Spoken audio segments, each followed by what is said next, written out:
further question to you. Hmm. What was Professor Ambrose Alli's political philosophy? He did have any positively and negatively in his life. Um, well, I mean, I think his political philosophy was there for everyone to see. I mean, you would probably characterize it as being a social democrat in today's you know in today's language. I mean, he was an Aoist. Let's kind of understand this. I noticed that another question asked, when did my father first get involved in politics? My father was the national student president of the Action Group back in the 1950s, when he was at the University of Ibadan. So he has been a supporter of our Walla War and the philosophy of free education and opportunity for our people. That was something he was very passionate about. He was very passionate about education and opportunity. My father was also a liberal, shall we say. For instance, not a lot of people know this, but my father uh, did not believe in the death penalty. He actually started his life believing in the death penalty.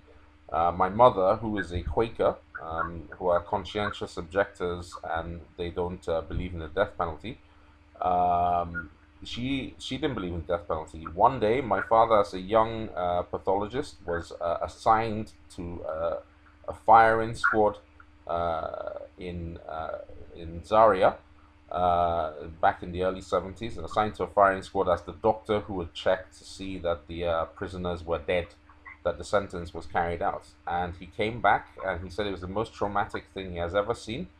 This is a man who had seen all kinds of things, injuries on the battlefield, blah blah blah blah blah.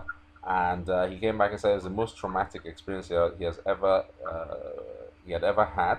That basically they were the people that were killed were dehumanized, that they were like animals at the end of it, and he didn't believe in it. So when he was governor, he commuted every death sentence to life imprisonment.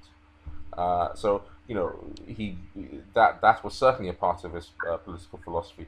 I remember once when he was governor, and we were actually driving with the governor of Kano State, Abubakar Remi, in Lagos, and my dad were going through go slow on a flyover, and they came across an accident on the other side of the road. Dad ordered the convoy with all the mobile policemen and security guys and so on and so forth to stop, got out of the car, walked to the other side of the road, and treated the injured person on the side of the road. That was my father. When his ADC and so on said, "Oh, but Your Excellency, da, da, da, it could be dangerous," he said to them, "I was a doctor before I became a politician, and I took an oath as a doctor that I would treat people when I saw them, and it is my responsibility to treat them." And so he treated them. So his political philosophy, I mean, he was quite a liberal person. Um, so, for instance, he didn't. He also did not believe that being having opposing political views meant that you must kill each other. So he tried to maintain cordial relationships with his political opponents. Um, so I can speak to you about what he was like as a father. As a father, unlike a lot of Nigerian fathers, my father beat me twice in my life. The first time and both times were for very strange, well, seemingly strange things. The first time he beat me, I was rude to the house girl, and he beat me and said, "You know that you are privileged, and you have a responsibility uh, to be polite and helpful to the people who are less privileged than you." And the second time he beat me was when I lied to him.